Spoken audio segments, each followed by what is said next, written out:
I was doing, I was kind of trying to make sure that my experiences and everything I could talk about was substantive enough for a training contract interview. But for vacation schemes, like you said, the processes are very similar, and you can kind of talk about all the experiences that you've used on there that you would for a training contract anyway. So I personally did a mix, and I only applied more so for training contracts once I felt that I kind of had that more experience under my belt and I could apply directly. But it depends on your own personal kind of opinion, really. Yeah, so you could be ready for a TC. I thought I wasn't ready for a TC per se, and I applied for a VAT scheme, but I was open to do like getting a training contract. Yeah. But it's pretty much down to you. Like, what do you feel?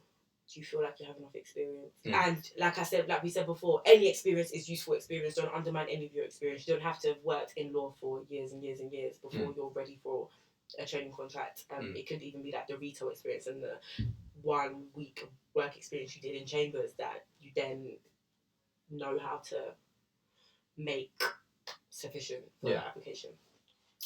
Okay, and useful resources. I've just got a few. Rare recruitment. We'll list this in another article following this live stream.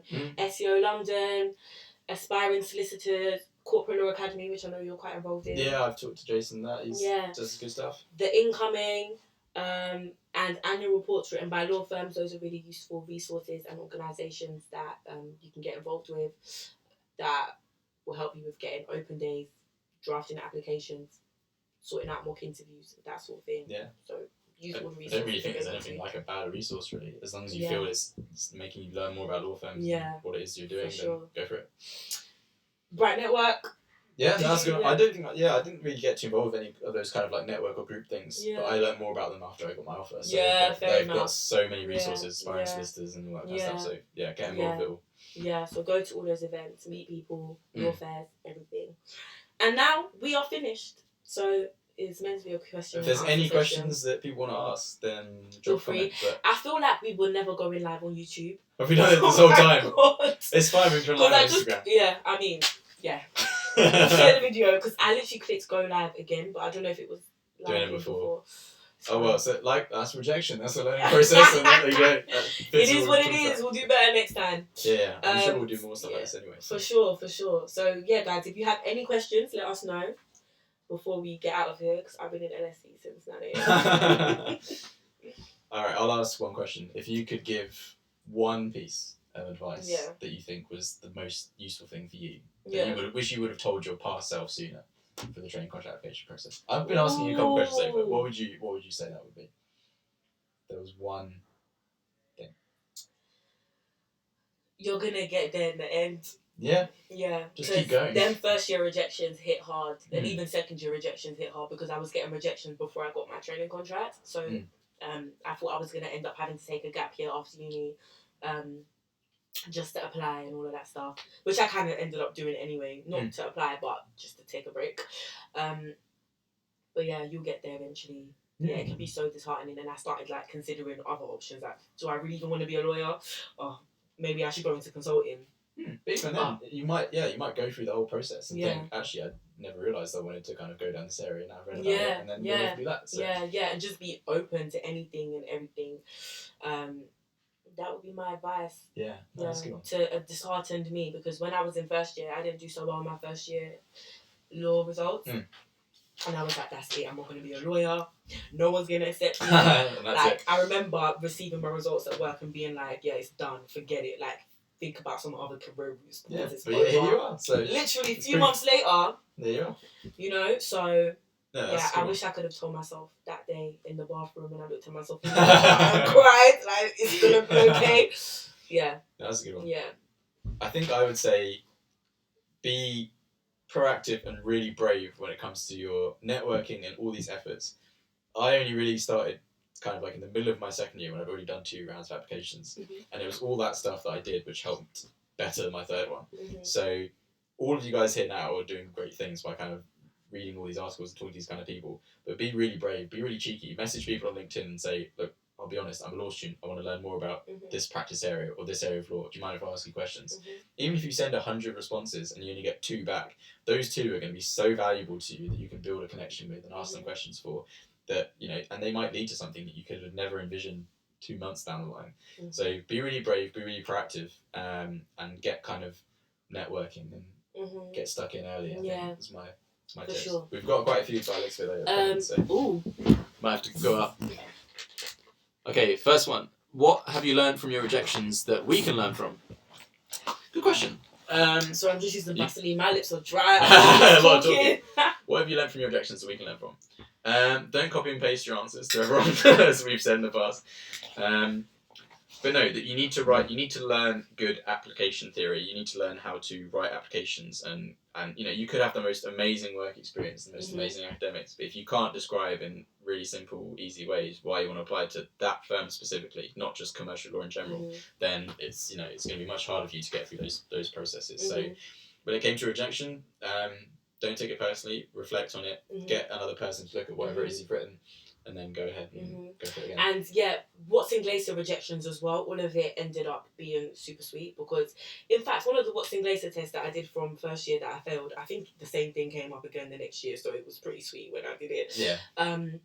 So it all adds up, it's all beneficial, even if it was a bit of a fail the first time.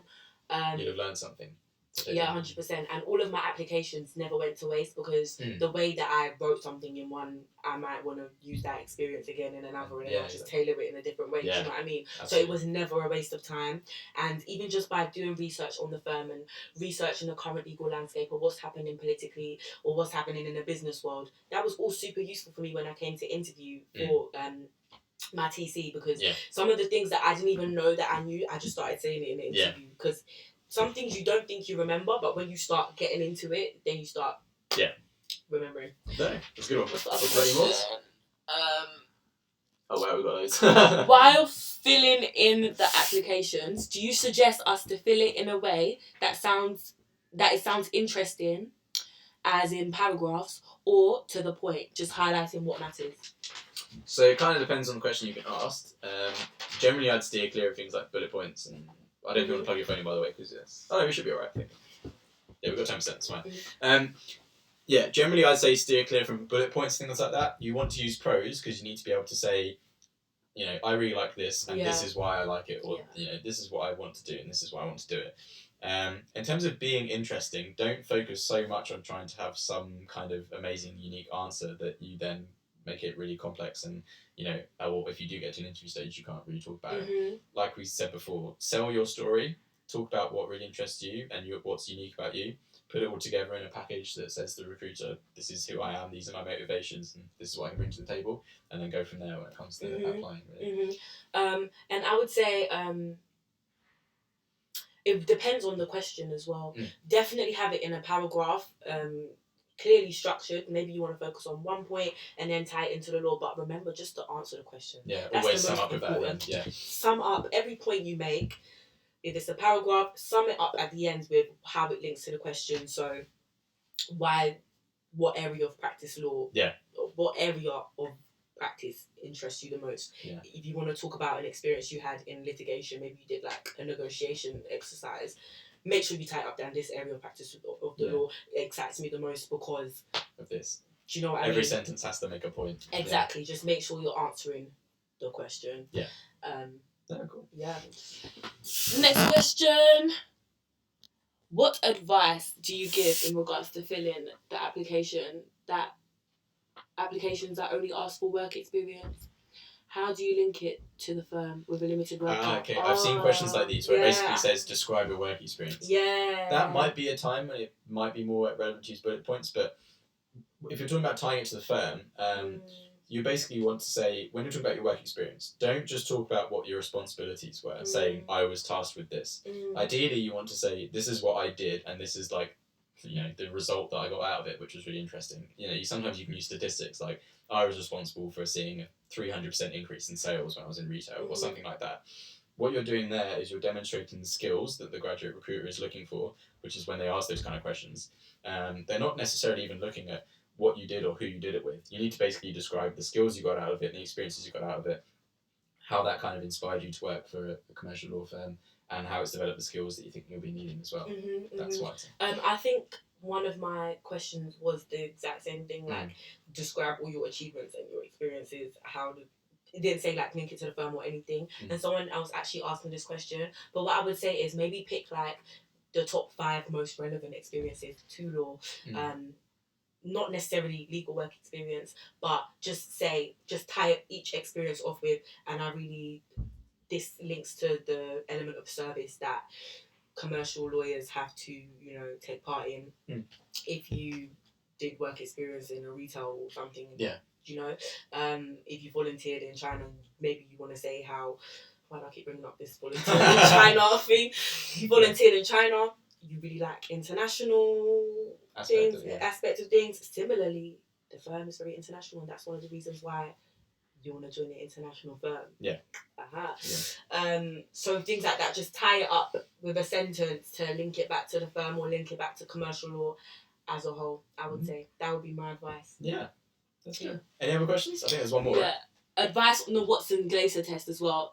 We went through this, and we'll share the thing again, but I'm going to say what I said again. Yeah. Act like a baby. You was never born when you went into that test. Don't use any of your own knowledge, obviously common sense sometimes, but just answer questions based on the text. What is in front of you? Yeah. Like the example that you said, is the sky red? If the passage says the sky is red, and it says is the sky red or the sky blue? The sky's red. Yeah. Like, forget what's going on outside. Yeah, basically that.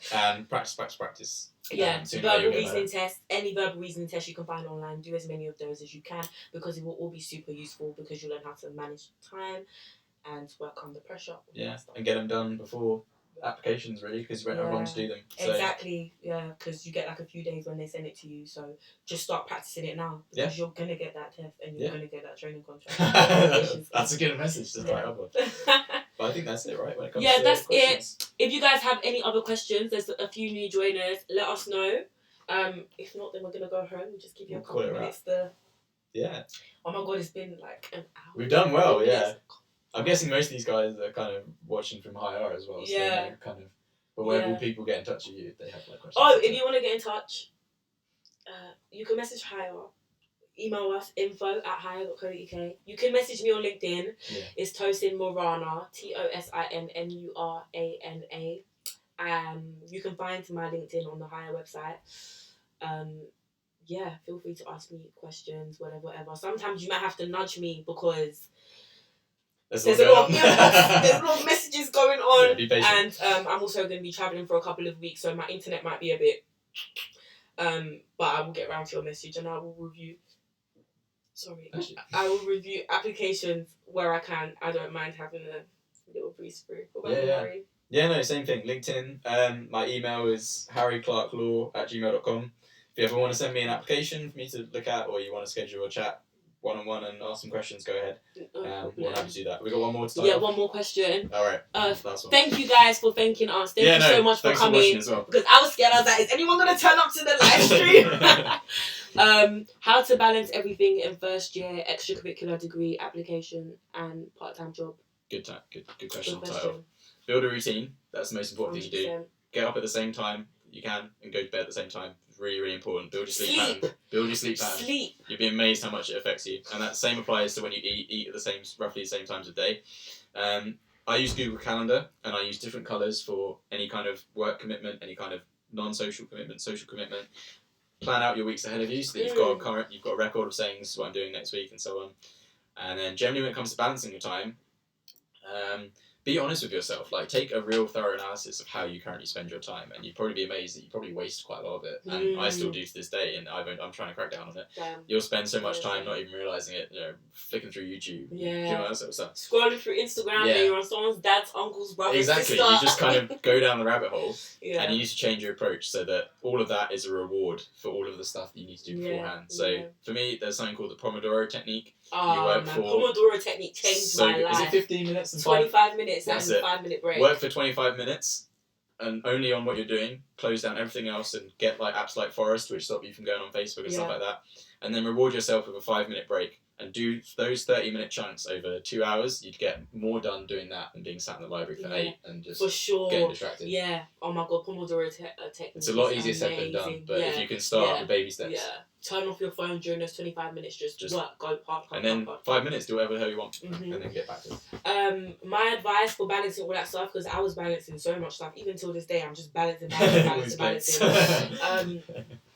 Daily lists. I cannot recommend daily lists enough. Daily lists changed my life. Every day I have a list of the things. Well, right now I don't, because I'm on a little break right now. I'm just enjoying my life. I've been stressed out for the past couple of years, okay? Yeah. But when I was in my more stressful periods, balancing way more stuff, I'd have a daily list of everything that I wanted to complete. So I'm going to spend an hour on this reading for law, and then I'm going to spend an hour on working on higher social media, and then I'm going to spend an hour on my applications. Just break it down like that, because once you do it that way, you'll see that there's actually a lot of time in a day to get things done. Yeah. And the gratification of just ticking the things off of your list, it motivates you. Do the tough stuff. To actually get it done. Do you know what I mean? And you'll be able to sleep good at night when you know, I've had a productive day. I tick those things on my to-do list. Even if it was just 30 minutes on the application. Yeah. Break it down. Break it down. If you say, I'm going to work on one paragraph of this application. Yeah. If you do that every day for a week, you finish the application. Yeah, exactly. I'll tie it off with one last piece of advice I know that I've seen members of the military use, and loads of philosophical and inspirational speakers use. Make your bed every morning. Mm-hmm. You can start your day by doing something as little and successful as making your bed. You've given that kind of subconscious message to your brain of saying, I've accomplished something this day, and I've started off with one bit of progress. Mm-hmm. It sounds really kind of cheesy and weird, but make your bed every morning, and then you put that first step out into the world. And and when you come home after a long day and you see your bed is made, you feel like your life is together, right? Absolutely, yeah. But yeah, that's pretty much it. Oh my god, you guys that just joined, thank you so much, but we're heading home now. If you have any other questions, feel free to email info@harry.co.uk. Get in contact with Harry. Link in the bio with all his contact information. Link in the bio with all my contact information as well, my LinkedIn.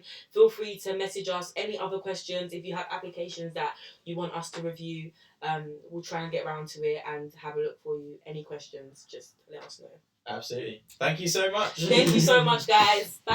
Bye. Oh, I can't believe it's over. Okay, maybe not on YouTube. Wait, end your stream.